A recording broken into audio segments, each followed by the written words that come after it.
Un feliz sábado para cada uno de ustedes. Dice el salmista, y yo dije, me alegraré con los que vienen a la casa del Señor. Y así estamos felices de estar de regreso aquí en casa nuevamente. Estuvimos 2 semanas maravillosas allá en el seminario y los tratamientos de salud. Y agradezco a Dios ese privilegio que me dio de compartir con otros hermanos y poder restaurar la salud. Alabado sea el nombre de Cristo.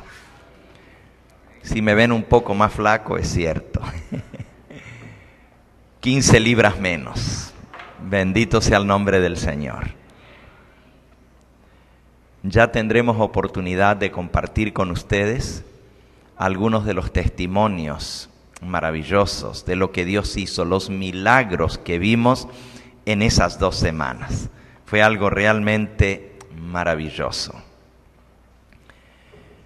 Vamos a nuestra lectura bíblica en Mateo capítulo 21. Mateo capítulo 21. Y vamos a comenzar leyendo en el versículo 33 en adelante. Oíd otra parábola. Hubo un hombre, padre de familia, el cual plantó una viña, la cercó de vallado, cavó en ella un lagar, edificó una torre, se la arrendó a unos labradores y se fue lejos. Cuando se acercó el tiempo de los frutos, envió sus siervos a los labradores para que recibiesen los frutos. Mas los labradores, tomando a los siervos, a uno golpearon, a otro mataron y a otro apedrearon. Envió de nuevo otros siervos, más que los primeros, e hicieron con ellos de la misma manera. Finalmente les envió a su hijo, diciendo, tendrán respeto de mi hijo. Mas los labradores, cuando vieron al hijo, dijeron entre sí, este es el heredero. Venid, matémosle, apoderémonos de su heredad. Y tomándole, le echaron fuera de la viña y lo mataron. Cuando venga, pues, el señor de la viña, ¿qué hará con aquellos labradores? Y ellos le dijeron, a los malos destruirá sin misericordia, y arrendará su viña a otros labradores que le paguen el fruto a su tiempo. Y Jesús les dijo, ¿nunca leísteis en las Escrituras, la piedra que desecharon los edificadores ha venido a ser cabeza del ángulo? El Señor ha hecho esto, y es cosa maravillosa a nuestros ojos. Por tanto os digo que el reino de Dios será quitado de vosotros, será dado a gente que produzca los frutos de él. El que cayere sobre esta piedra será quebrantado, y sobre quien ella cayere lo desmenuzará. Y oyendo sus parábolas, los principales sacerdotes y los fariseos entendieron que hablaba de ellos. La parábola de la viña. Una historia que contó el Señor Jesús, que tenía un propósito muy peculiar para su pueblo. En realidad, no era una historia desconocida para el pueblo de Israel. Esta parábola estaba en los libros sagrados de la literatura hebrea.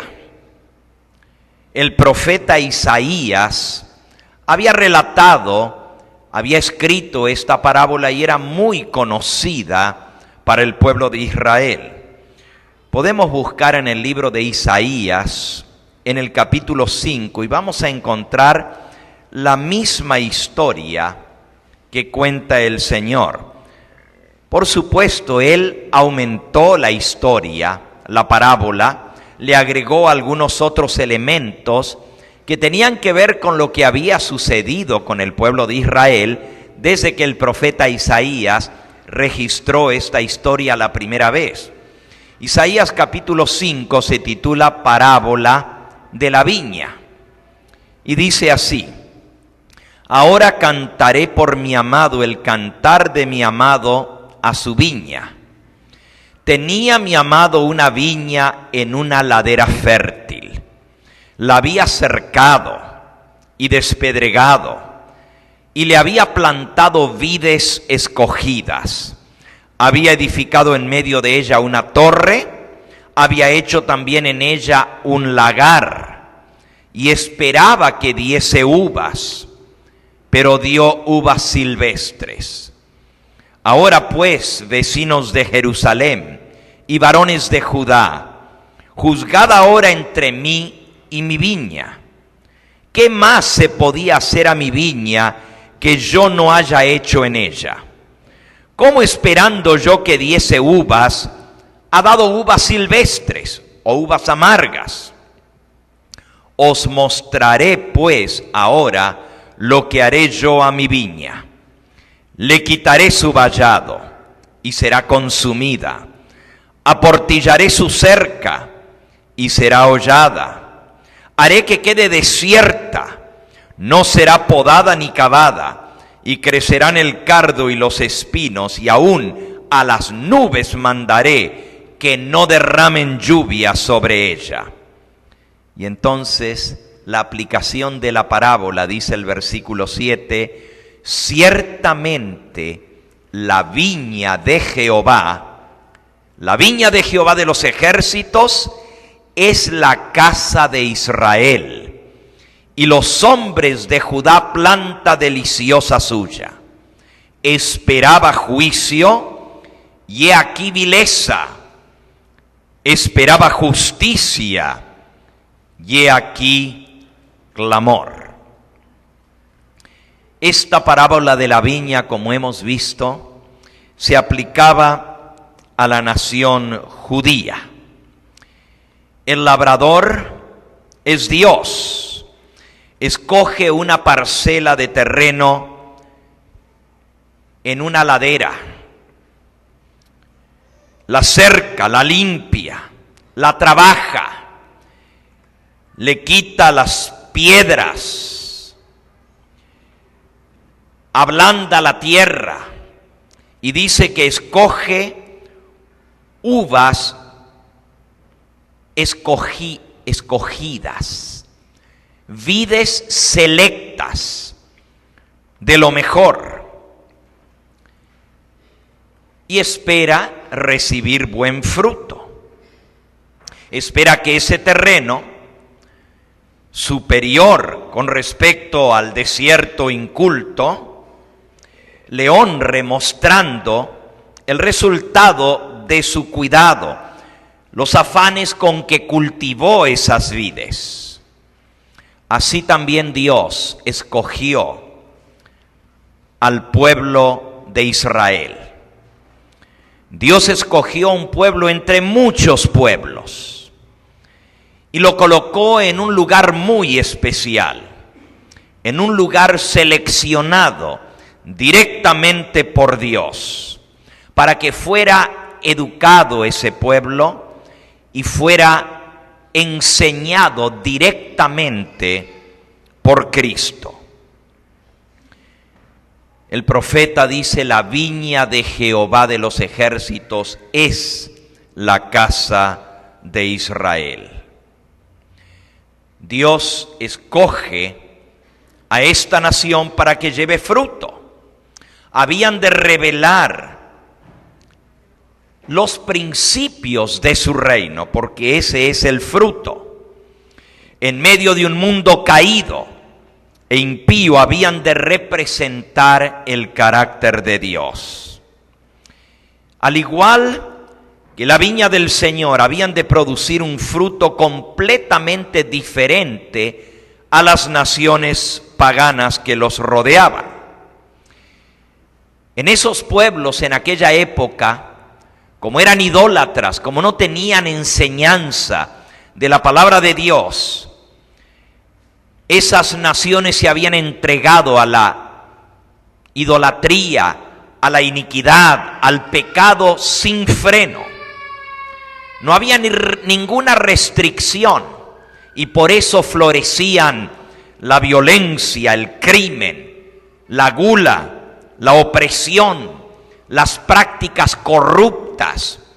Todo tipo de suciedad se veía en las naciones que rodeaban al pueblo de Israel. La iniquidad, la degradación y las prácticas más vergonzosas, la miseria, eran el fruto corrupto de las naciones que rodeaban. Pero Dios quería que su pueblo diera un fruto diferente. Por eso escogió la vid de cepa especial, de cepa escogida. Dice la mensajera del Señor en el libro Palabras de Vida del Gran Maestro: el privilegio de la nación judía era el de representar el carácter de Dios, tal como había sido revelado a Moisés. Dios quería que se manifestase en su pueblo lo que él mismo había dicho de su carácter cuando Moisés le pidió: Señor, muéstrame tu gloria.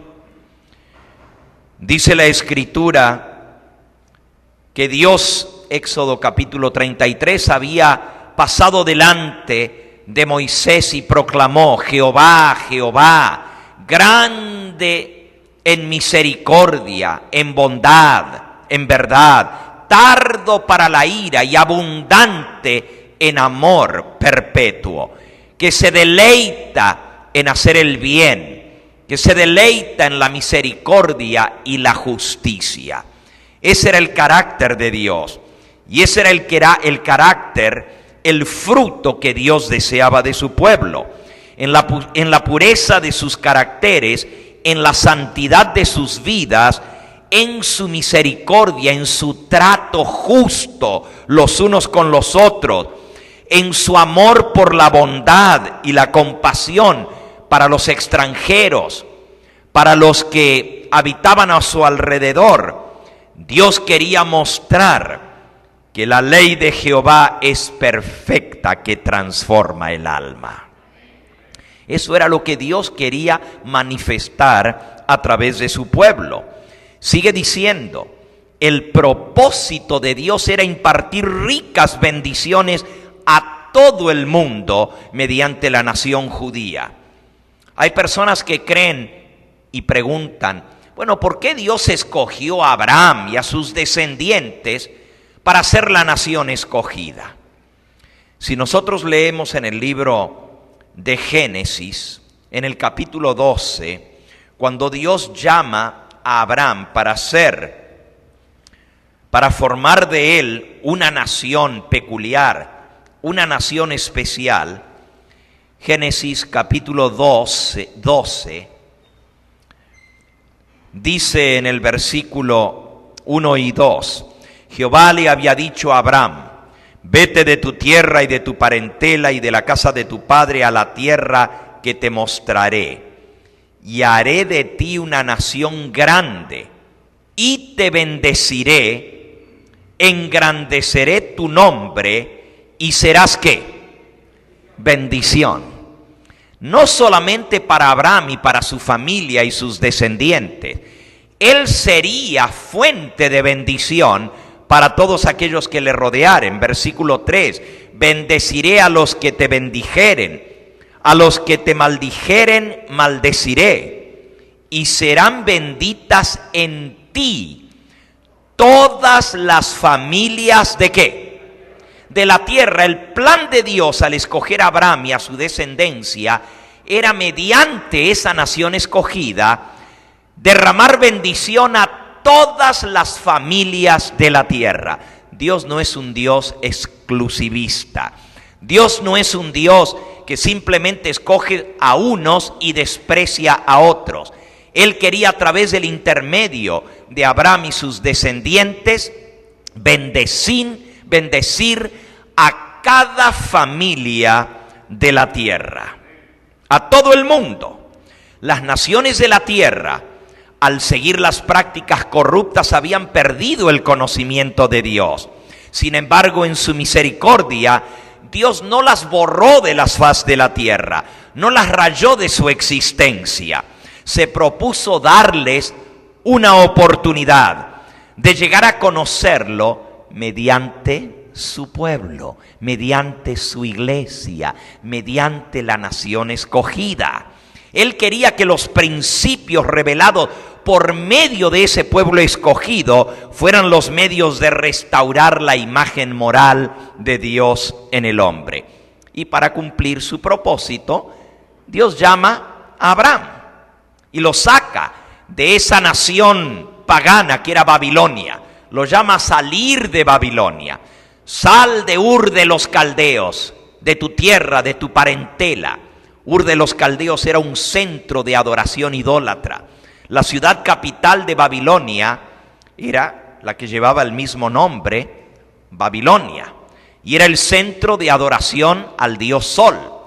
Pero Ur de los Caldeos, la tercera ciudad en importancia de la nación babilónica, era centro de adoración a la diosa Luna, a Ishtar. Y la corrupción que se veía en la adoración a Ishtar era terrible. Ishtar era la diosa madre, era la diosa de la fertilidad, del amor y del sexo. Por cierto, el mundo celebra en estos días el Día de la Madre. Y no tiene nada de malo que recordemos a nuestras madrecitas.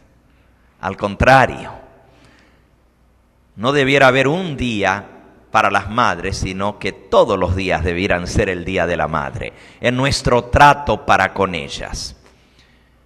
Pero no es más bien ignorancia y falta de información pensar que el día que el mundo cristiano escogió para celebrar el Día de la Madre es el día patrono de la ciudad de Ur de los Caldeos. Como Ur de los Caldeos estaba dedicada a la diosa madre, el 10 de mayo era el día de la diosa Luna, Ishtar, la diosa del amor, de la fertilidad y del sexo.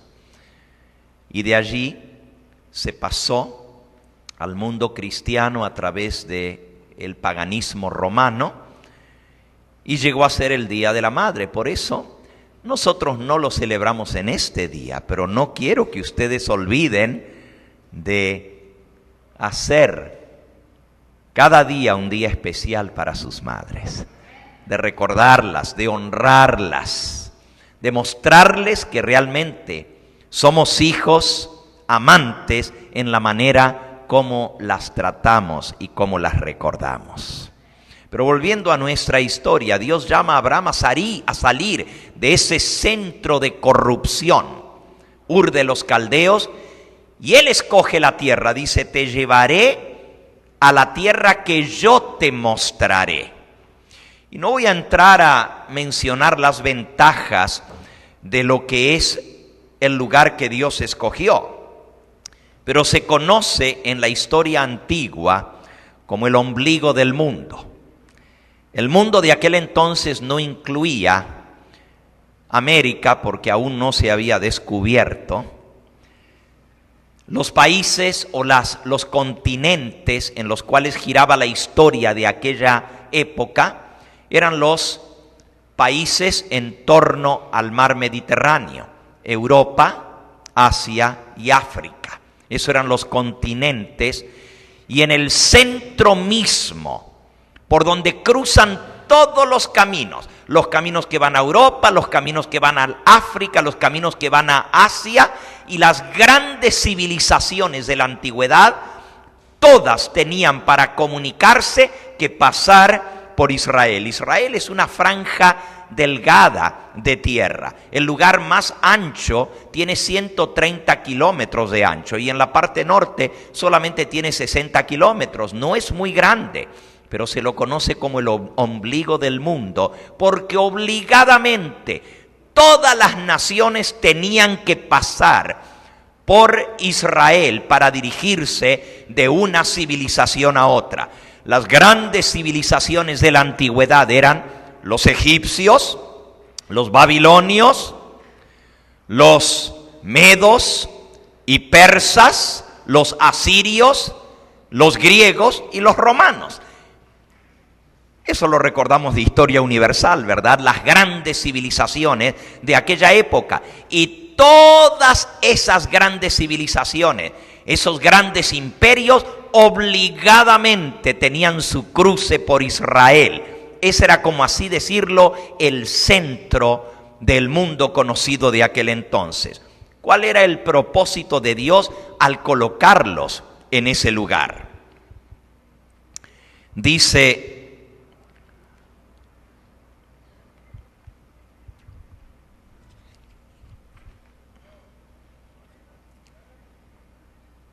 Dios quería hacer de su pueblo Israel una alabanza y una gloria.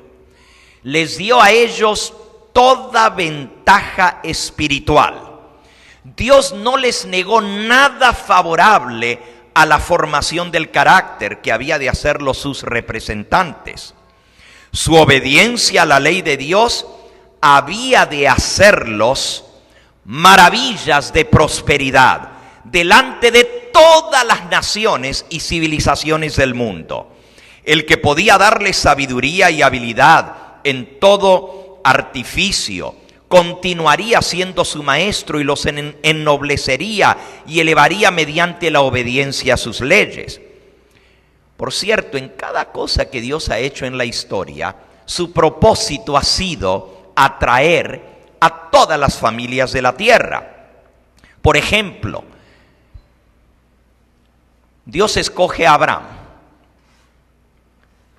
y de Abraham sale Isaac, y de Isaac sale Jacob, y de Jacob sus 12 hijos, de los cuales se forman las 12 tribus de Israel. Pero uno de esos hijos de Jacob, bisnieto de Abraham, es vendido como esclavo por sus hermanos a Egipto. Pero la Biblia dice que era parte del propósito de Dios. Él transformó la maldad de sus hermanos en algo grandioso. Imagínense lo que Dios hizo. La integridad de José y su maravillosa obra al preservar la vida de toda la nación egipcia, de ser un esclavo, despreciado, echado en una cárcel, acusado injustamente. Dios lo saca de esa cárcel y lo pone siendo la segunda persona de mayor importancia en toda esa gigantesca imperio, o en esa nación tan grande como era Egipto. Llega a ser el primer ministro de Egipto. ¿Cuál era el propósito de Dios? Dice aquí: la integridad de José y su maravillosa obra al preservar la vida de toda la nación egipcia fue una representación de la vida de Cristo. Dios permitió que José fuese a Egipto para revelar los principios del reino de Dios a esa gigantesca civilización. Luego, más adelante, cuando Dios saca a los israelitas de Egipto, Dios manifiesta nuevamente su poder y su misericordia. Las obras maravillosas que se realizaron al librarlos del cautiverio las plagas que cayeron en Egipto y cómo Dios abrió el mar rojo delante de ellos y pasaron en seco, las obras maravillosas, cómo Dios los trató en su viaje y peregrinar por el desierto, no fueron solamente para la nación de Israel, para beneficiarlos a ellos.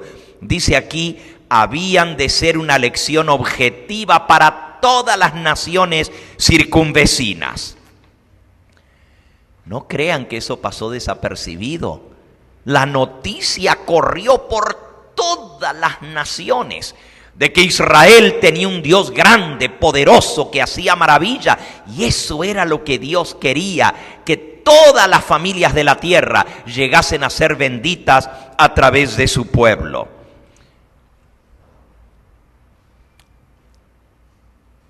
Miren lo que dice aquí. Si ellos eran obedientes, habían de ser preservados de toda enfermedad que afligían a las otras naciones. Habrían de ser bendecidos con vigor intelectual. La gloria de Dios, su majestad y poder habían de revelarse en toda su prosperidad. Habían de ser un reino de sacerdotes y príncipes. Y Dios les proveyó toda clase de facilidades para que llegaran a ser la nación más grande de toda la tierra. El pueblo de Israel. Podemos leerlo en el libro de Deuteronomio, en el capítulo 7. Deuteronomio, capítulo 7.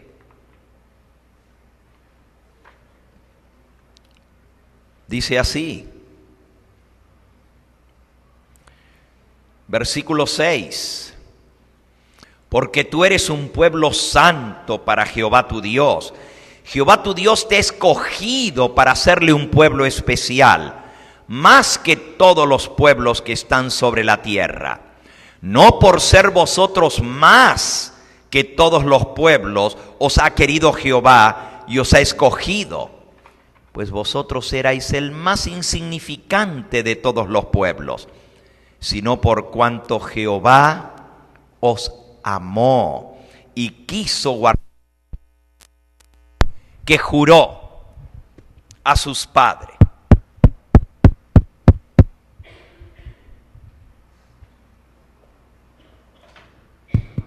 Ahí regresó. Quiso guardar el juramento que Dios había hecho a sus padres, a Abraham. Por eso los sacó con mano poderosa y los rescató de servidumbre de la mano de Faraón, rey de Egipto. Conoce pues que Jehová tu Dios es Dios, Dios fiel, que guarda el pacto y la misericordia a los que le aman y guardan sus mandamientos hasta 1000 generaciones. Y que da el pago en persona al que le aborrece, destruyéndolo, y no se demora con el que le odia, en persona le dará su pago. Guarda por tanto los mandamientos, estatutos y decretos que yo te mando hoy, que cumplas.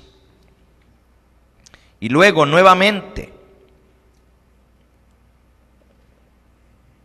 en el versículo que sigue, en el 12, por haber oído estos decretos y haberlos guardado y puestos por obra, Jehová tu Dios guardará contigo el pacto y la misericordia que juró a tus padres. Y recuerden que el pacto incluía bendecir a través de ellos todas las familias de la tierra. Ese es el pacto que Dios hizo con Abraham.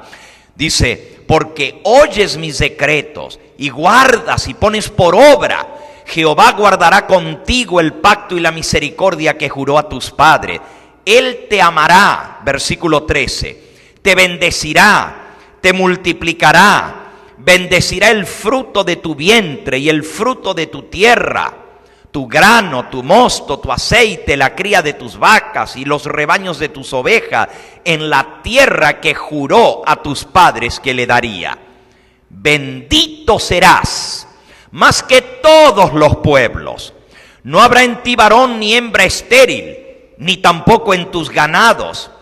Y quitará Jehová de ti toda enfermedad Y todas malas plagas que había en Egipto, que tú conoces, no las pondrás sobre ti, antes las pondrás sobre todos los que te aborrecieren.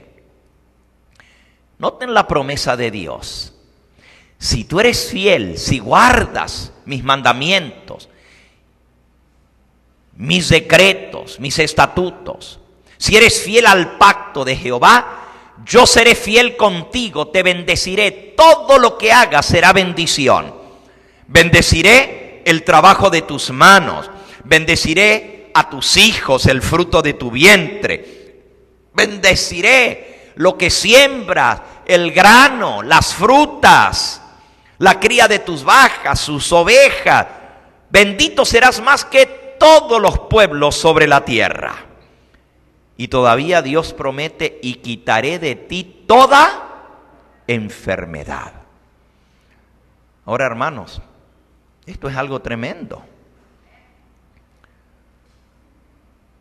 Dios prometió quitar toda enfermedad si nosotros le somos fieles. Este fue un pasaje que estudiamos durante estas 2 semanas allá en el seminario de salud. Y aprendimos cuáles son las condiciones para que Dios pueda cumplir esto. ¿Por qué el pueblo escogido? ¿Y cuántos creen que nosotros ahora somos el pueblo escogido? Okay. ¿Por qué entonces el pueblo escogido tiene que padecer enfermedad igual que los demás? ¿Por qué sufrimos de las mismas enfermedades que sufre el resto de la gente a nuestro alrededor? ¿Por qué los que somos parte del pueblo remanente nos enfermamos de cáncer igual que la otra gente? ¿Por qué nos enfermamos de diabetes igual que los demás? ¿Por qué sufrimos enfermedades coronarias, aterosclerosis y enfermedades del corazón y nos morimos de derrames cerebrales y de todo lo demás igual que los demás pueblos? Si Dios prometió que si somos obedientes a sus mandamientos, ninguna enfermedad vendrá a nosotros. Quitará toda enfermedad. Hermanos, lo que nosotros vimos en estas 2 semanas que pasaron fue algo grandioso. Yo no tengo el tiempo de contar en 2 minutos, a manera de testimonio, dentro de este sermón, lo que nosotros vivimos 2 semanas allá. Pero verdaderamente puedo decir de que Dios es fiel. Llegaron personas allí bien enfermas. No todos. Así pensábamos. Hasta que vimos cómo estaba nuestra sangre.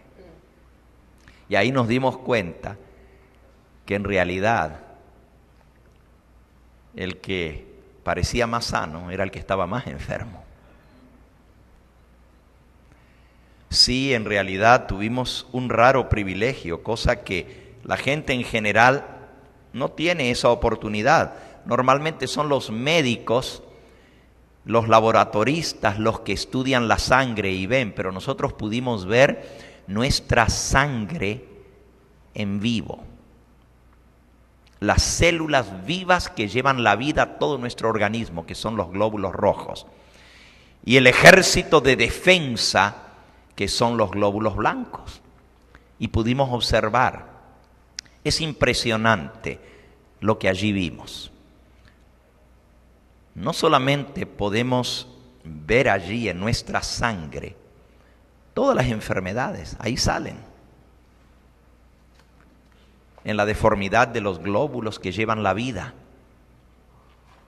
Los glóbulos rojos, ahí se ve si una persona tiene cáncer. Ahí se ve si una persona tiene diabetes. Todo sale en la sangre, también las toxinas de la sangre. La mayoría nos encontramos que teníamos amonía en la sangre, que es un elemento altamente tóxico. Y claro, yo no voy a dar ahora la clase, allá estuvimos recibiendo mañana, tarde y noche, 3 veces al día, las clases que nos enseñaron por qué está nuestra sangre como está. Este no es mi propósito, pero lo que sí les quiero contar, hermanos, es que al final nos hicieron otra vez un examen de sangre después de eliminar todo aquello que era lo que nos estaba enfermando en nuestra dieta. Después de ponernos a comer la dieta original que Dios le dio al hombre, a hidratar nuestro cuerpo. Hermanos, lo que pudimos ver fue algo maravilloso. Personas que redujeron el número en solamente 2 semanas. Con un tratamiento natural se demora 6 meses para erradicar el cáncer del organismo.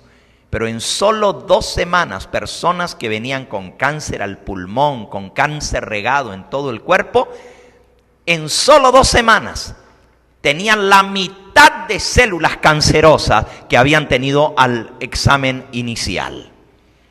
Alabado sea el nombre de Dios. Y si siguen el tratamiento, quedarán totalmente libres de esa enfermedad, que la gente dice que solo se cura con quimioterapia o con radiación o con cirugía u otras cosas.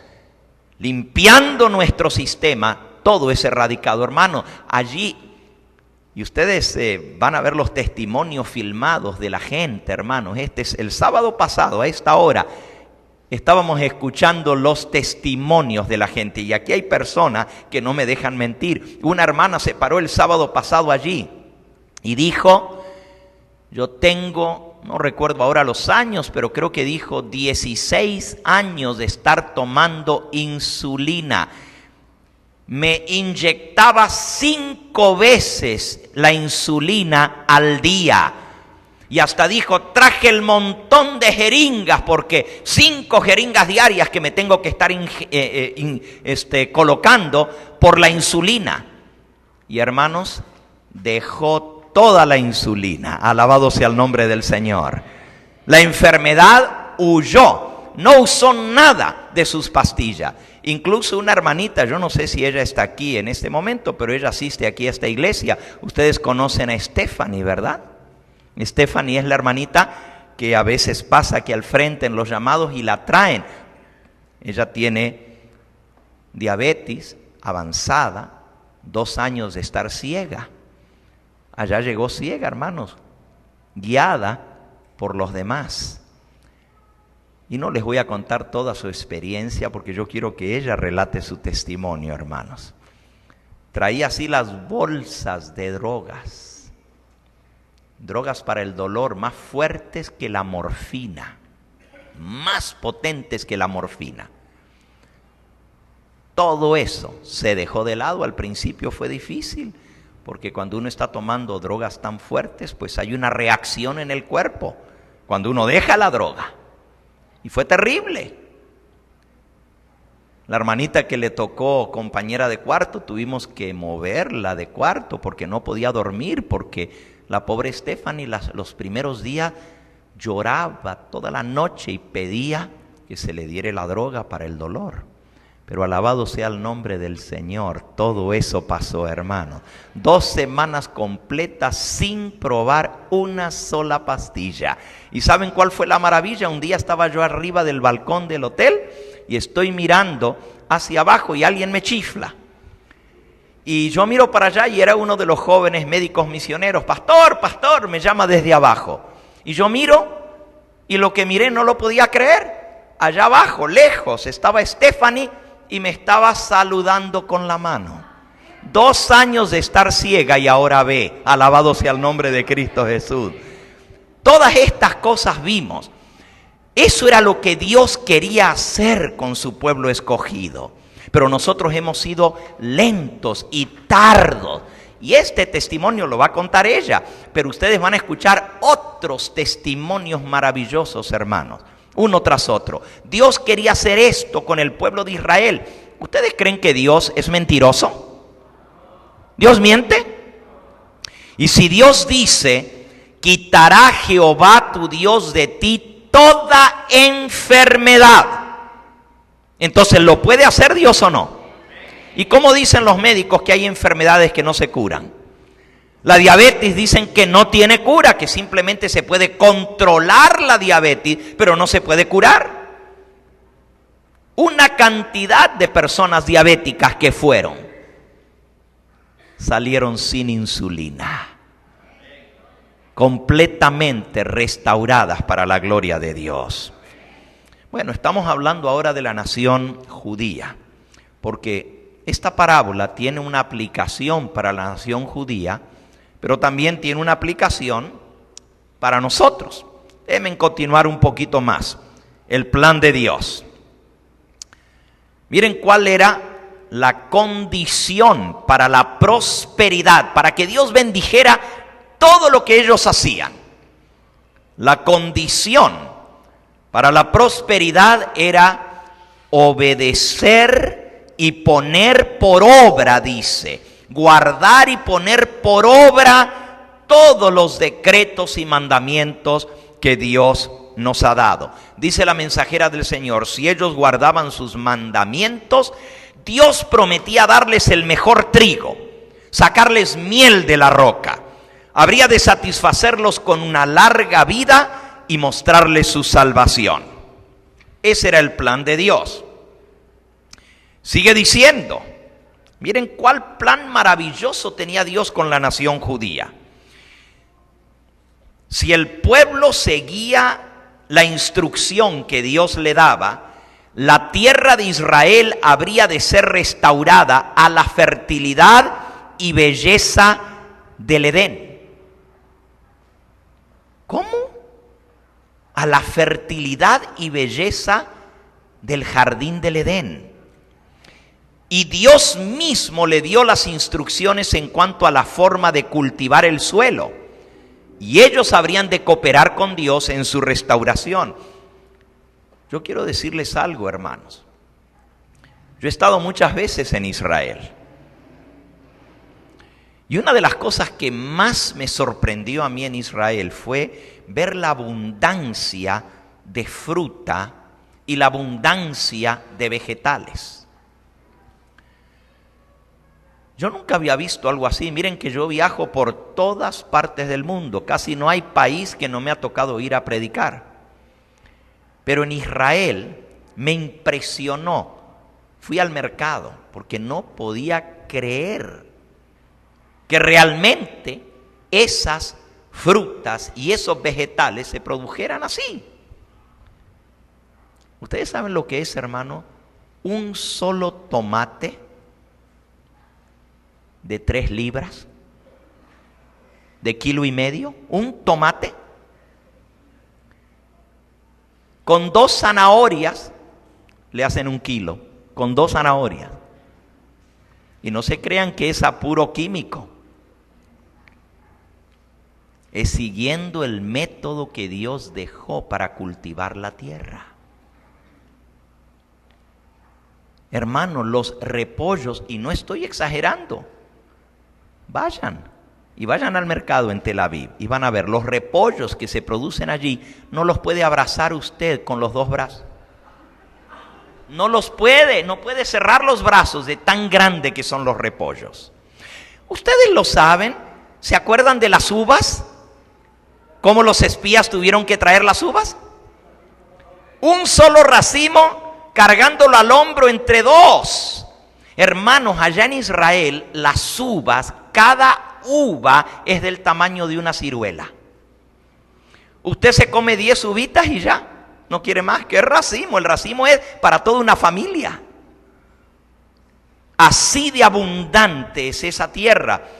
Y Dios quería que esto fuera un ejemplo para todas las naciones. Miren lo que dice. El plan de Dios era que las demás naciones vieran lo que estaba sucediendo en Israel y que esa nación llegara a ser una lección objetiva, de modo que toda la tierra bajo el dominio de Dios pudiera ser restaurada a su belleza original. Así como en obediencia a las leyes naturales de Dios, la tierra habría de producir tesoros en abundancia, así en obediencia a sus leyes morales, el corazón de la gente había de reflejar los atributos del carácter de Dios. Aún los paganos reconocerían la superioridad de los que servían y adoraban al único Dios verdadero. Ese era el plan de Dios. Léanlo en Deuteronomio capítulo 4, versículos 5 al 8. Deuteronomio 4. Dice el versículo 5. Mirad que yo os he enseñado estatutos y decretos, como Jehová mi Dios me mandó, para que hagáis así en medio de la tierra en la cual entráis para tomar posesión de ella. Guardadlos pues, ponedlos por obra, porque esta es vuestra sabiduría y vuestra inteligencia ante los ojos de los pueblos, los cuales oirán todos los estatutos y dirán: ciertamente pueblo sabio y entendido, nación grande es esta.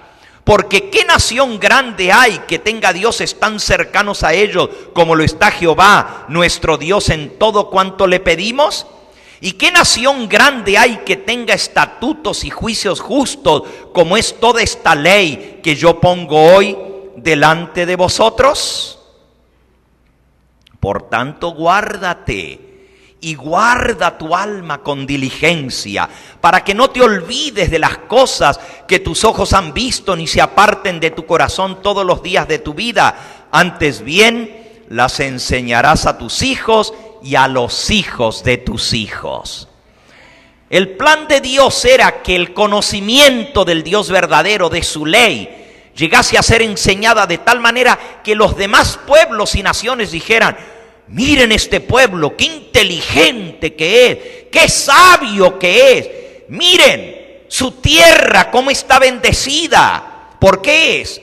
Y cuando vinieran a averiguar, el pueblo le diría: porque somos obedientes a los estatutos y decretos de Jehová. Los hijos de Israel habían de ocupar todo el territorio que Dios les había señalado. Y miren cuál era el plan de Dios.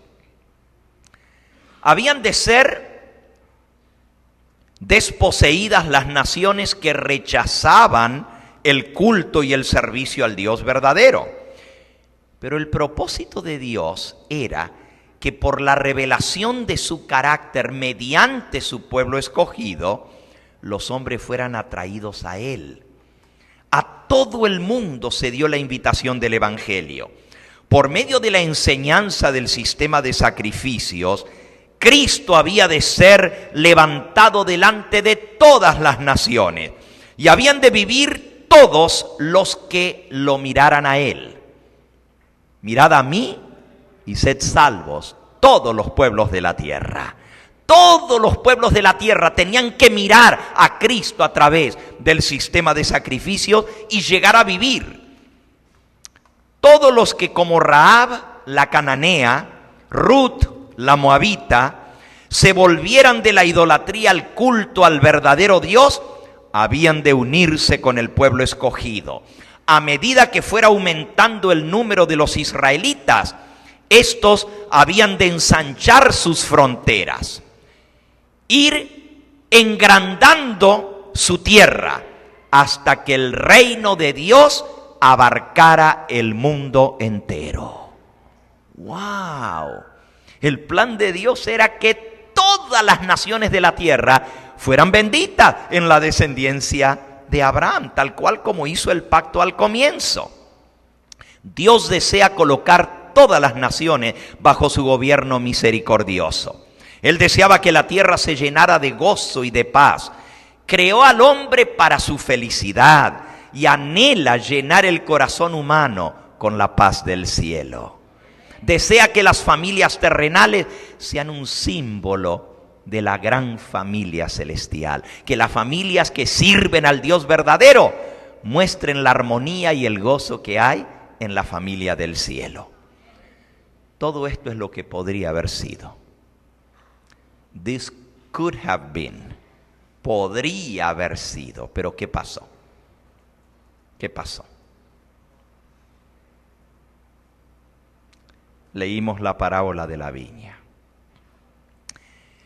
El Señor escogió vides escogidas, preparó el terreno, los puso en una ladera fértil, cavó en un lagar, hizo una torre, la cercó, la despedregó, cercó a Israel con el cercado de su ley para protegerlo. Su santa ley era su protección.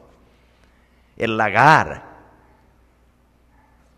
era para recibir los frutos, pero dice que el fruto fue amargo, silvestre.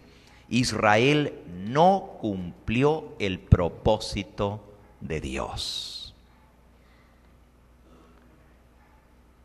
Vez tras vez, Dios le reclama a su pueblo, lo increpa, no solamente en la parábola que acabamos de leer, donde dice, dio uvas silvestres, ¿qué más podría haber hecho yo con mi viña que no le hice? ¿Pero qué voy a hacer ahora? Le voy a quitar el cerco, que le crezcan los espinos y los cardos. Le voy a destruir la torre, la voy a dejar desprovista y desolada, porque no dio los frutos que yo esperaba.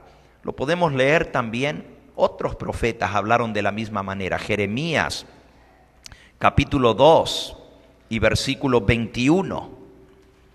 Jeremías 2:21 dice, te planté de vid escogida, simiente verdadera toda ella. ¿Cómo pues te me has vuelto sarmiento de vid extraña?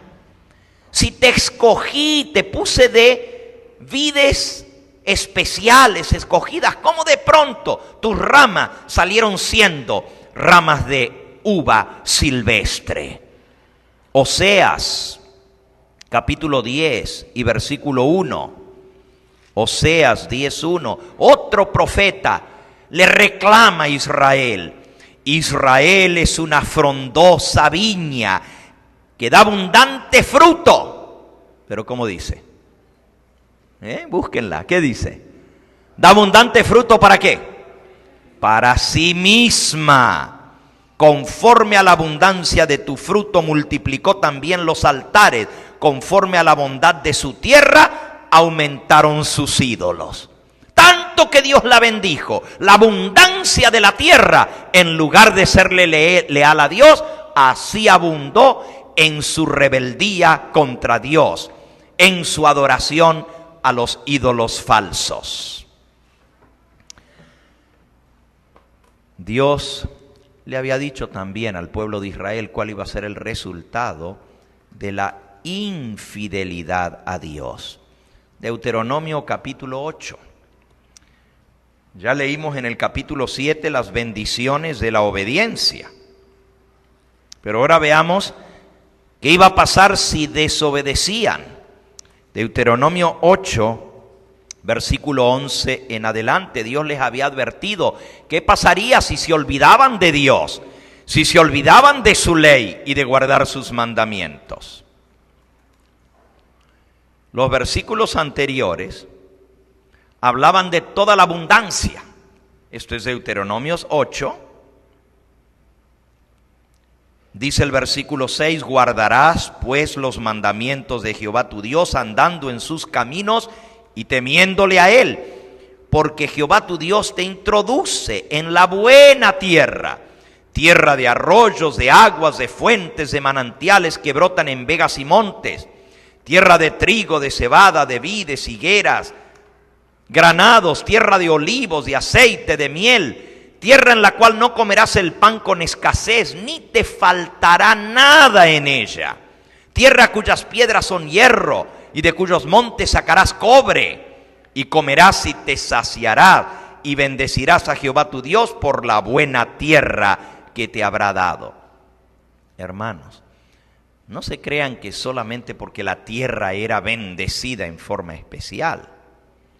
Usted puede ir hoy en día, y usted viene viajando, hermanos, viene de Egipto.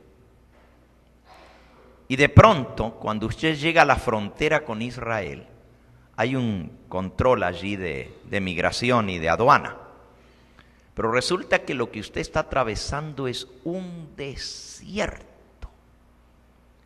Pura piedra, puro monte, pura arena. No hay vida, no hay ni brizna de hierba. Y de pronto llega a la frontera y hay, así como aquí en Estados Unidos y México, una cerca que divide, porque cuidan su frontera contra los árabes, igual que Estados Unidos contra pues, los latinos, ¿verdad? Que no quieren que se les metan aquí, aunque somos bendición para esta nación. Si no, ¿quién haría el trabajo que nosotros hacemos, verdad? Pero bueno, no vamos a entrar en la política migratoria hoy. En Israel también tienen una cerca y está resguardada y hay militares. Pero hermanos, es impresionante. De la cerca para adelante, y usted lo puede ver, lo puede palpar, de la cerca para adelante, una cantidad de árboles frutales cargados. Entre medio de los árboles frutales, sembrada las hortalizas, una cosa preciosa, y es la misma tierra. De un lado es pura piedra y pura arena, y del otro lado ellos han ideado, inspirados por Dios mismo, que Dios les reveló, un método de irrigación por goteo. Los que inventaron el método de irrigación por goteo fueron los israelitas. Y no solamente eso, el abono natural. No usan abono químico, usan abono natural para mejorar la tierra.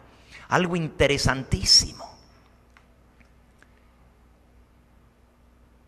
Es tan impresionante ver el contraste, y es la misma tierra. La bendición es por la obediencia a Dios. Y otra cosa más, Dios mandó que la tierra tuviera su reposo. La tierra no se puede cultivar continuamente y esperar que rinda de igual manera. Cada 7 años Dios mandó que la tierra reposara. 6 años has de cultivar la tierra, el 7º año reposará la tierra. No solamente eso, Dios dio instrucciones en la Biblia cómo había que ir variando los sembradíos de año en año y no cultivar lo mismo para no quitarle todos los nutrientes a la tierra. Todas esas instrucciones Dios dejó para hacer de la tierra de Israel una tierra maravillosa. Pero miren cuáles son las consecuencias de desobedecer. Versículo 11. Cuídate de no olvidarte de Jehová tu Dios, para cumplir sus mandamientos, sus decretos y sus estatutos que yo te ordeno hoy.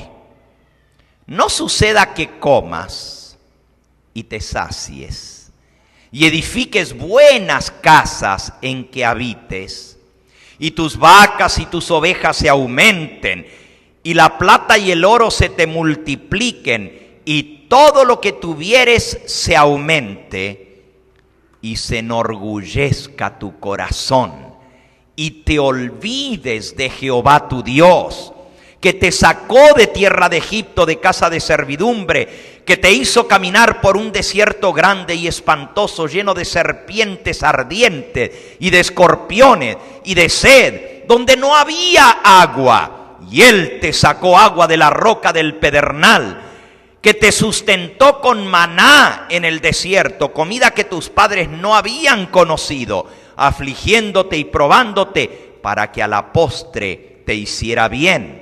No sea que digas en tu corazón: mi poder y la fuerza de mi mano, mi trabajo, me han traído toda esta riqueza. Sino acuérdate de Jehová tu Dios, porque Él te da poder para hacer las riquezas, a fin de confirmar su pacto que juró a tus padres, como en este día.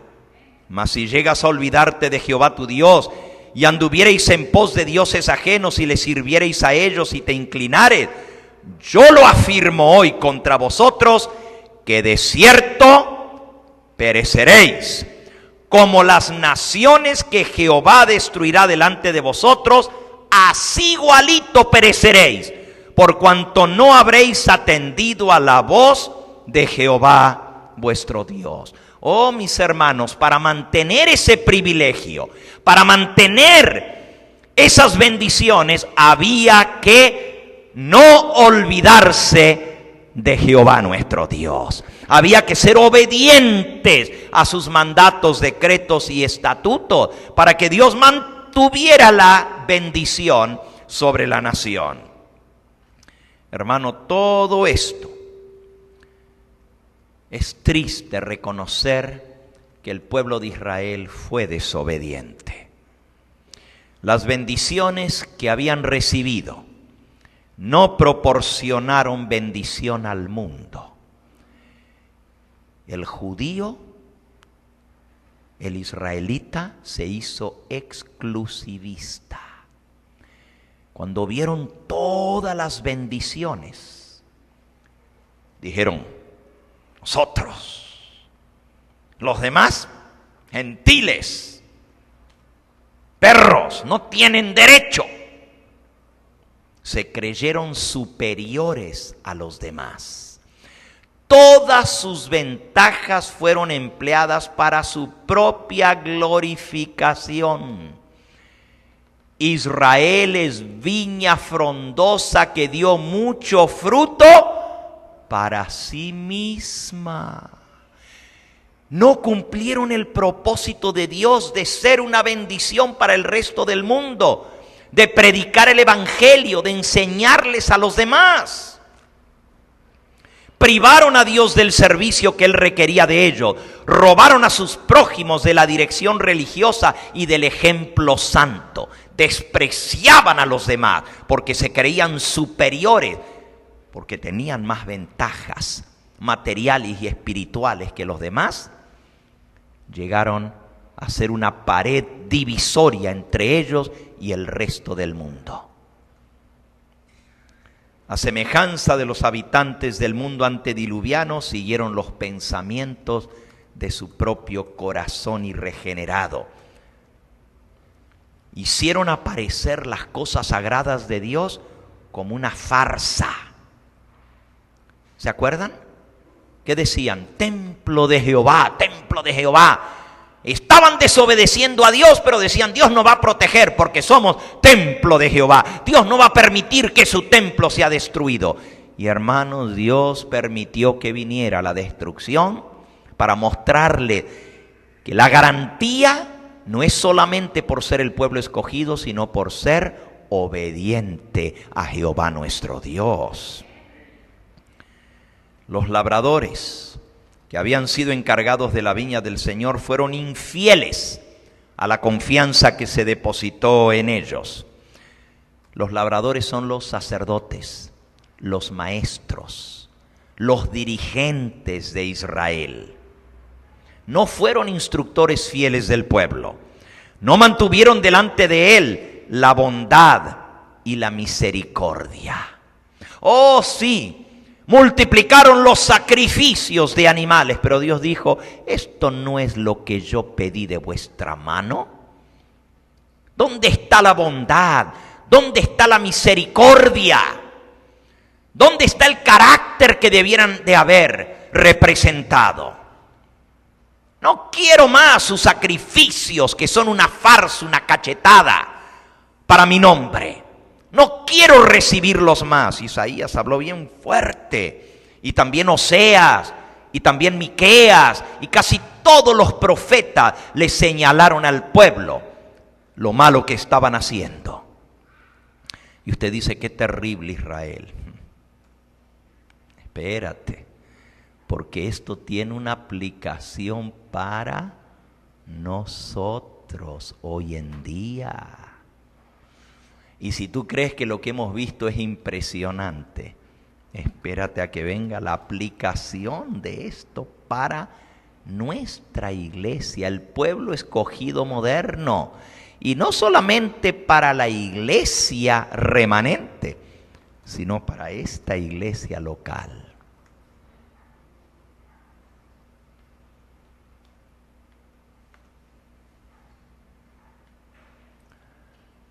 el pecado de los dirigentes de Israel no era el pecado de un transgresor vulgar, dice aquí.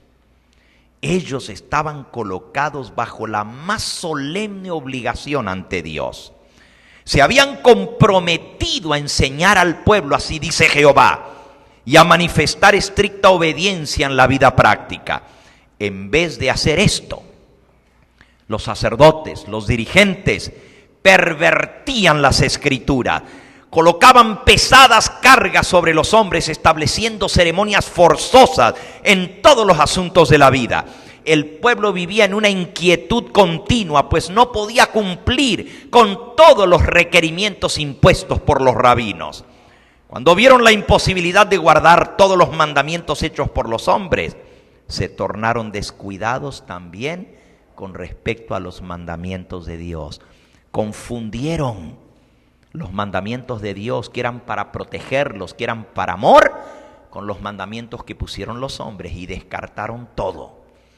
El Señor le había enseñado a su pueblo que Él era el propietario de la viña y que todas sus posesiones les habían sido confiadas a ellos a fin de que las usaran para la gloria de Dios.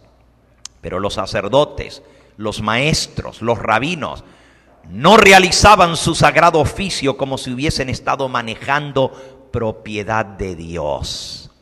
Le robaban sistemáticamente los medios y las facilidades confiados a ellos para el adelanto de su obra. Su avaricia, su ambición, hacían que fuesen despreciados aún por los mismos paganos. Así se le dio ocasión al mundo gentil de interpretar mal el carácter de Dios y las leyes de su reino. Y hermanos, Dios soportó a su pueblo por mucho tiempo. Con un corazón paternal aguantó y aguantó y soportó. Lo constriñó con misericordias dadas y misericordias retiradas. Pacientemente les presentó sus pecados. Con tolerancia esperó que reconocieran, se enmendaran de su mal camino. ¿Qué dice la parábola? Les mandé siervos. A uno apedrearon, a otro golpearon y a otro mataron. Les mandé más siervos. ¿Y qué hicieron con ellos? Lo mismo. Esos eran los profetas que Dios les enviaba para reprenderlos, para corregirlos, para instruirlos, para mostrarles lo malo que estaban haciendo. Profetas y mensajeros les fueron enviados uno tras otro, que insistiesen ante los labradores en las demandas de Dios. Y fíjense que los profetas a quien más señalaban eran a los dirigentes, porque ellos eran los responsables. Tal el dirigente, tal el pueblo. Por eso los profetas dirigían sus mensajes especialmente a los dirigentes del pueblo. Sin embargo, en vez de bienvenir la reprensión de Dios y los mensajeros que le envió, los persiguieron, los mataron. Dios envió más mensajeros, pero recibieron el mismo trato que los primeros. Solo que los labradores mostraron aún un odio más resuelto. Cuanto más profetas Dios les levantaba, y si ustedes lo pueden ver en el pueblo de Israel, hermanos, por siglos había un profeta y luego Dios levantaba otro profeta, pero al final había un montón de profetas que Dios levantaba, los profetas menores: Osea, Joel, Amós, Abdías, Jonás, Miqueas, Nahum, Habacuc, Sofonías, Ageo, Zacarías, Malaquías. 12 profetas en un corto periodo les mandó. Y si ustedes leen los mensajes de esos profetas, van a ver cómo Dios tenía misericordia, pero les hablaba fuerte para traerlos al arrepentimiento. ¿Y cómo termina la parábola? Finalmente dijo: les enviaré ¿a quién? A mi hijo. Quizás tendrán respeto de mi hijo. Pero la resistencia por tanto tiempo los había vuelto vengativos y dijeron entre sí: este es el heredero, venid, matémoslo y tomemos su heredad. Hermanos, qué triste la historia de la nación judía. Los dirigentes judíos, los gobernantes, los sacerdotes, los rabinos, los fariseos, los escribas no amaban realmente a Dios. Se amaban a sí mismos, se apartaron de Él, rechazaron todos los ofrecimientos. Todavía si cuando Cristo vino hubieran prestado atención, podrían haber salvado la nación. Podrían haber salvado de la ruina al pueblo de Israel. Pero trataron al Hijo con desprecio. No queremos que éste gobierne sobre nosotros. Tenían envidia de la belleza del carácter de Cristo. La forma de enseñar de Cristo era muy superior a la de ellos y temían su éxito. Eso es lo que pasa siempre. Cuando alguien está enseñando la verdad con sencillez, con pureza a los demás, temen el éxito de esa persona y lo persiguen. Así hicieron con Cristo. Él los reconvino, desenmascaró su hipocresía, les mostró los resultados seguros si seguían en ese mal proceder. Esto los irritó hasta la locura. Se sentían requemados bajo los reproches que no podían acallar. Aborrecían la elevada norma de justicia que Cristo presentaba continuamente. Veían que sus enseñanzas los estaban colocando en el lugar en donde el egoísmo les iba a quedar descubierto y determinaron quitarle la vida, matarlo. Aborrecían su ejemplo de veracidad, de piedad, la elevada espiritualidad revelada en todo lo que él hacía. No la podían soportar. Su vida entera era un reproche para el egoísmo de ellos. Y cuando se presentó la prueba final, la prueba que significaba obediencia para vida eterna o desobediencia para muerte eterna, ¿a quién les doy? ¿A Jesús o a Barrabás? Suéltanos a Barrabás, dijeron. ¿Qué haré con Jesús?, dijo Pilato, que es el rey de Israel. Y ellos dijeron: no tenemos otro rey sino a César. Sellaron su destino. Ellos mismos escogieron. Y cuando Pilato se lavó las manos diciendo: inocente soy yo de la sangre de este justo, los sacerdotes se unieron con la turba ignorante para gritar apasionadamente: crucifícale, crucifícale, su sangre sea sobre nosotros y sobre nuestros hijos. Así hicieron su elección los dirigentes judíos. Su decisión, dice la mensajera del Señor, fue registrada en el libro que Juan vio en la mano de aquel que se sienta en el trono. El libro que ningún hombre podía abrir ni aún leer. Apocalipsis 5. Con todo su carácter vindicativo aparecerá esta decisión delante de ellos en el día en que ese libro sea abierto. Por el león de la tribu de Judá ante todos los habitantes del universo. Esa es la tristeza de la nación de Israel. No los destruyó Dios, se destruyeron a sí mismos. Esa es la realidad. Su terco orgullo rebelde trajo sobre ellos la ira de sus conquistadores romanos. Jerusalén fue destruida, el templo dejado en ruinas, el terreno arado como campo. Los hijos de Judá perecieron en las más horribles formas de muerte. Millones fueron vendidos para servir como esclavos en tierras paganas. Como pueblo, los judíos habían dejado de cumplir el propósito de Dios y la viña les fue quitada.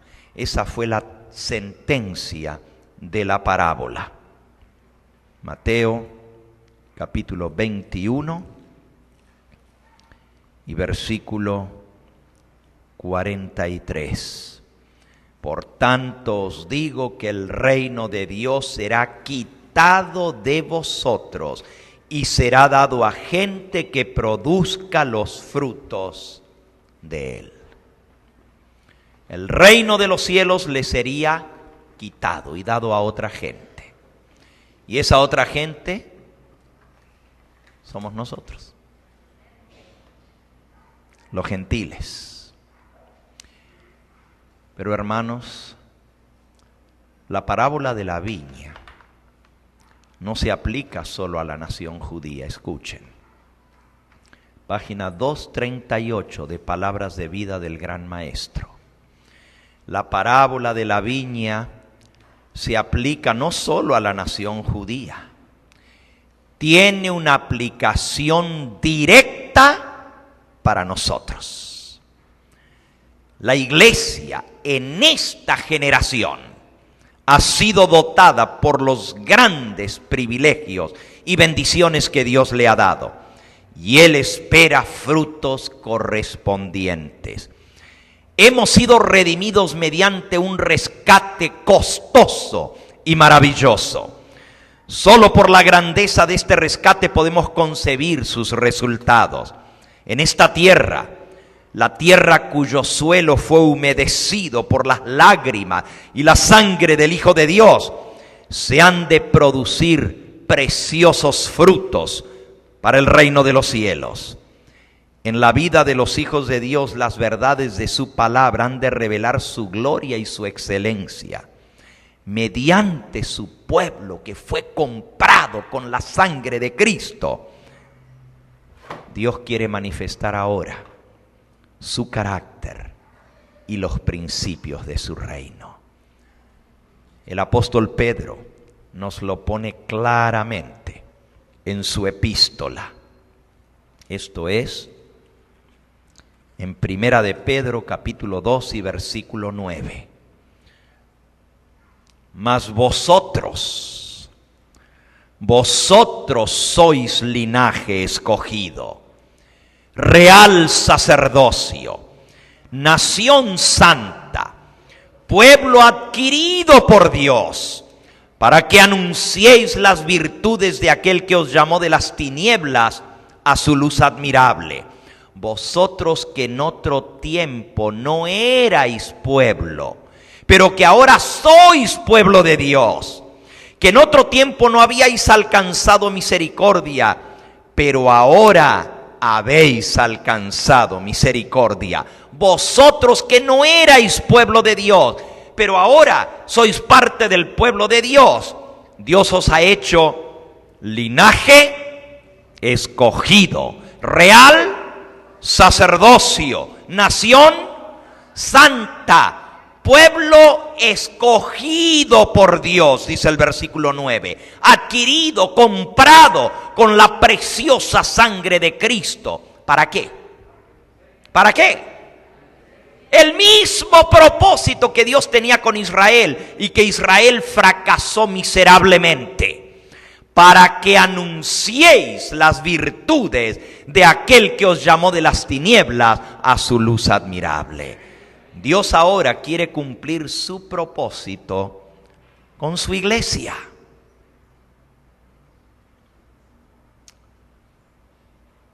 ¿Saben ustedes que estamos llegando al fin del tiempo de la iglesia también? Dios le dio un tiempo a la nación judía. 70 semanas, 490 años. Y al llegar ese tiempo, llegado el cumplimiento, Dios envió a su Hijo. Ya vimos cómo lo trataron. Y finalmente se acabó el tiempo. El reino les fue quitado a ellos y fue dado a otros. La iglesia primitiva tuvo su tiempo. También, al igual que el Israel de antaño, cayeron en la idolatría y en la transgresión del sábado. Y finalmente Dios tuvo que sacar un remanente. Vino y no voy a contar toda la historia de la iglesia cristiana, pero vino primero la caída en la idolatría, el cambio del sábado al domingo, abandonando los mandamientos de Dios, y la maldición vino sobre toda la iglesia. Igual que Israel de antaño, los sacerdotes se volvieron ambiciosos de poder, de dinero. Y la corrupción terrible entró dentro de la iglesia cristiana. Hubieron muchos que se levantaron como profetas de Dios, tratando de alertar, de traer el pueblo de vuelta. Pero los dirigentes no lo permitieron. Cada vez que se levantaba un reformador, lo aplastaban, lo declaraban hereje, lo quemaban en las hogueras, igual como hicieron con los profetas de antaño.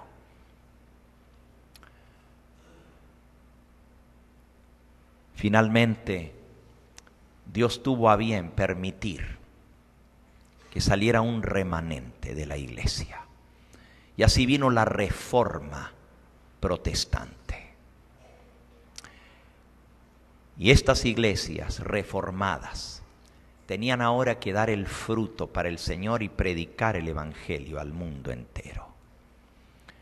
Pero nuevamente, la historia vuelve a repetirse. Y el tiempo se me ha ido, no quiero continuar más. Es más, es tan importante la aplicación de esta parábola, no solamente a la iglesia cristiana, sino especialmente a la iglesia adventista. Es tan importante que yo le voy a dedicar otro sermón completo. Había planeado tener la parte de la nación judía, la aplicación de la parábola esta mañana, y por la tarde tener la conclusión. No lo voy a poder hacer hoy porque necesito ir a reunirme con otra iglesia que necesita mi presencia hoy mismo allá. Algunas situaciones que han surgido. Esta tarde vamos a tener un buen sermón, un buen predicador, no se lo pierdan. Pero el próximo sábado yo voy a dar la segunda parte de esta parábola, la parte que se aplica a nosotros. No solamente como iglesia remanente, como pueblo especial adquirido por Dios, como iglesia que Dios levantó para hacer su pacto y enseñar su verdad al mundo entero. Porque ese era el propósito de Dios para la iglesia adventista.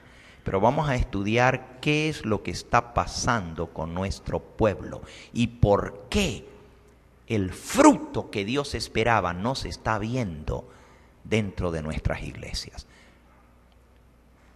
Pero hermanos, esto se vuelve más grave todavía.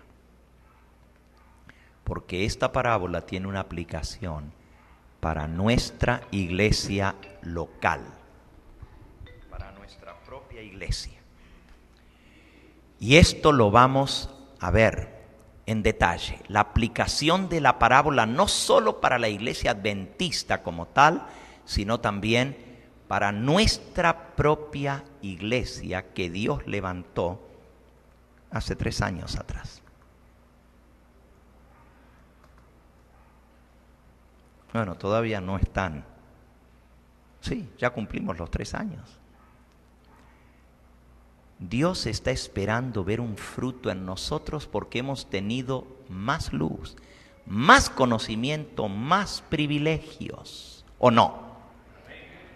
No decimos que el Señor nos está dando más luz y más conocimiento, no decimos que gracias a Dios que estamos siendo alimentados con la palabra de Dios y con la verdad presente, pero más luz, más responsabilidad, más conocimiento, más nos demandará Dios a nosotros. El próximo sábado vamos a hacer un balance, un estudio de cómo Dios nos ha bendecido y cuál es el fruto que le estamos dando al Señor. Quiera el Dios del cielo iluminar nuestras mentes para comprender el plan de Dios para nosotros, no solo como iglesia adventista, sino como esta iglesia del centro evangelístico. ¿Para qué Dios permitió nuestra existencia? ¿Para qué Dios nos trajo en esta hora de la historia de este mundo para estar en este lugar? ¿Qué era lo que Dios esperaba de nosotros? ¿Y cuál es la realidad de lo que estamos viviendo? Quiera el Dios del cielo impresionar nuestro corazón. Todavía estamos a tiempo. Todavía Dios en su infinita misericordia tiene una obra que Él quiere hacer a través de nuestro intermedio. De nosotros dependerá si cumplimos con ese propósito de Dios, si somos obedientes a sus mandamientos, estatutos, decretos y leyes que Él nos dio, si representamos con nuestro carácter el carácter de Dios, porque esa es la manifestación más grande de Dios en el mundo, que sus seguidores le representen con su carácter. El fruto que Dios quiere ver en nosotros es nuestro carácter. Si nosotros cumplimos con las condiciones que el Señor nos pone, Él hará grandes cosas. Es más, Él tiene planes de que todos los demás a nuestro alrededor vengan a ver qué es lo que está pasando aquí, porque va a ser tierra deseable, va a ser como la tierra de Palestina. Espiritualmente hablando, Dios quiere bendecir esta congregación para que todos alrededor digan por qué la mano de Dios está tan poderosamente en ese lugar. Pero hay condiciones para que Dios cumpla eso, y vamos a investigar esas condiciones y vamos a ver si las estamos cumpliendo, y si no, para arrepentirnos y pedirle al Señor que Él transforme nuestro corazón, para que ese gran propósito que Él tiene sea realizado en nosotros. Tenemos un destino. Dios nos llamó y nos señaló el camino. Nos mostró el sendero. No somos una iglesia más, como tantas otras. Dios levantó el movimiento adventista. Y Dios nos dio el mensaje para esta hora. Y en esta hora de terrible tumulto en el mundo y de terrible apostasía en la iglesia, Dios levanta la luz del evangelio eterno para que el mensaje y el propósito de Dios se cumpla. ¿Seremos nosotros los que lo cumpliremos, o la sentencia de la parábola tendrá que decir: el reino de los cielos os ha sido quitado a vosotros y ha sido dado a otra gente que produzca el fruto? ¿Qué hará Dios con nosotros? La respuesta la tenemos tú y yo en nuestra mano. Depende de nuestra actitud hacia el mensaje de Dios y nuestro deseo de agradarle de todo corazón, arrepintiéndonos, confesando nuestro pecado y pidiéndole al Señor que nos restaure. La hermana Mabel cantó al principio el Salmo 51, y voy a terminar leyéndolo para que meditemos en las palabras de este salmo. Ten piedad de mí, oh Dios, conforme a tu misericordia, conforme a la multitud de tus piedades. Borra mis rebeliones, lávame más y más de mi maldad y límpiame de mi pecado, porque yo reconozco mis rebeliones. Mi pecado está siempre delante de mí. Contra ti solo he pecado y hecho lo malo delante de tus ojos, para que seas reconocido justo en tu palabra y tenido por puro en tu juicio. He aquí en maldad he sido formado, en pecado me concibió mi madre. Pero tú amas la verdad en lo íntimo y en lo secreto me has hecho entender, comprender sabiduría. Purifícame con hisopo y seré limpio. Lávame y seré más blanco que la nieve. Hazme oír gozo y alegría y se recrearán los huesos que has abatido. Esconde tu rostro de mis pecados y borra todas mis maldades. Crea en mí, oh Dios, un corazón limpio. Renueva un espíritu recto dentro de mí. No me eches de delante de ti. No quites de mí tu Santo Espíritu. Vuélveme el gozo de tu salvación y un espíritu noble me sustente. Entonces enseñaré a los transgresores tus caminos y los pecadores se convertirán a ti. Señor, abre mis labios y publicará mi boca tu alabanza. Porque no quieres sacrificio que yo lo daría, no quieres holocausto. Los sacrificios de Dios son el espíritu quebrantado. Al corazón contrito y humillado no despreciarás tú, oh Dios. Que el Señor nos haga ver la necesidad que tenemos individualmente de orar esta oración pidiendo perdón, para que el Señor nos pueda restaurar y su propósito se cumpla en nosotros. El himno final dice: ve, oh Sión, tu gran destino cumple, que Dios es luz al mundo proclamad, que el hacedor